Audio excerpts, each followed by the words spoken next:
Hi, welcome back. So today we're talking about closed vocabulary, specifically closed vocabulary in British English, because you might find that some of the words are different to what you've heard in American TV series, for example. As I go through the closed vocabulary, I'm going to say each word a couple of times, so you're welcome to pause the video to practice your pronunciation.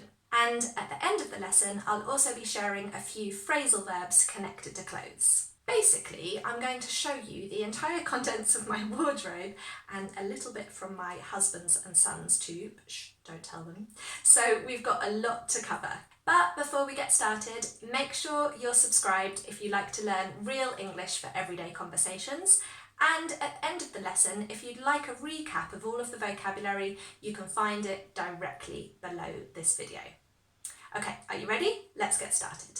Okay, so our first word is trousers. These are trousers. Okay, now you might have heard the word pants, but when we say pants, we mean these. These are obviously not mine, okay? These are my son's.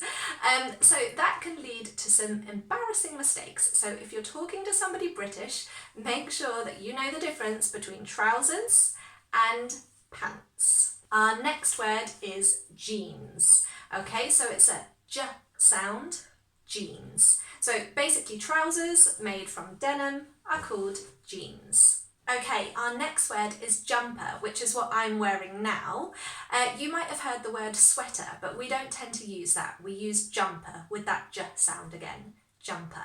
Now, if it has buttons down the front and you can do it up, then it's actually called a cardigan. That word again, cardigan. Okay, so if it has buttons but it's this material, then it's called a shirt.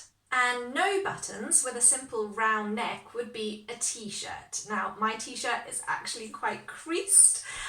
Do you know what creased means? It's when you don't iron your clothes, they're creased, and I'm really bad at ironing. Now, I know in American English, sometimes they use shirt for both of those, but we would definitely distinguish and say that this is a shirt and this one is a t-shirt. A sleeveless t-shirt, so without sleeves, a sleeveless t-shirt would be called a vest.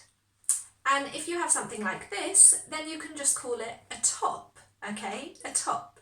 So actually we use that word a lot to describe everything that you wear on the top half of your body. So if it's a jumper, a t-shirt, a shirt, a vest, and you don't really know what to call it, you can just use the word top. So that's a great little cheat word for you there. Right, our next word is suit, which I've just pinched from my husband's wardrobe.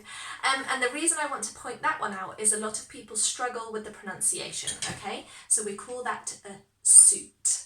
Ignore the spelling, the pronunciation is suit.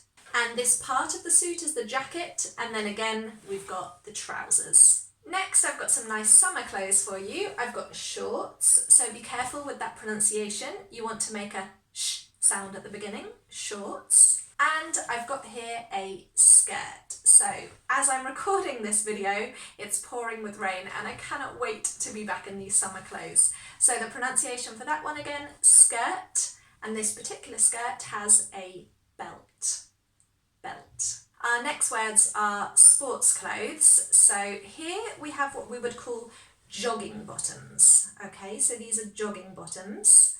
And a hoodie. So the reason it's called a hoodie is because it's got a hood, okay? So these are kind of casual clothes, jogging bottoms and a hoodie, and we might call them sports clothes, we might call it a tracksuit, okay? So there's that pronunciation again, suit, tracksuit. But I tend to just say joggers as a short word for jogging bottoms and hoodie. And actually I don't use those for sport at all, I just use them for watching Netflix. And as we're talking about sports clothes, another really important one to mention are these. Now we call these trainers, and you've probably heard the word sneakers, but we don't tend to say that, we say trainers. Okay, 3 more words to go. So I wanted to mention these ones, which are for bedtime.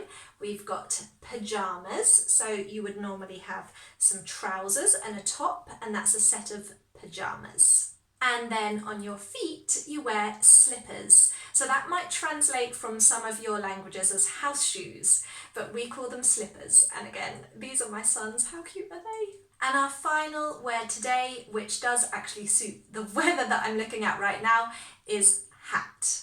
And the reason I wanted to mention that one is because I often hear mistakes with the pronunciation. So this is a hat, and in fact it's a bubble hat, which are very popular at the moment here. Okay, now I promised you some phrasal verbs connected to clothes, so here they are on your screen now. I've got some example sentences for you to show you how to use these phrasal verbs in context. So our first example sentence: in the morning I get dressed and take my son to school. So that's what you do. First thing in the day is you get dressed, you put on your clothes. Our second example sentence is: I usually wear jeans and a top, but I might put shorts on if it's sunny. So wear is a useful verb, but then we've got put on, an item of clothing, and you can separate that one. So put shorts on. The third example is: when I get home, I always take my shoes off straight away.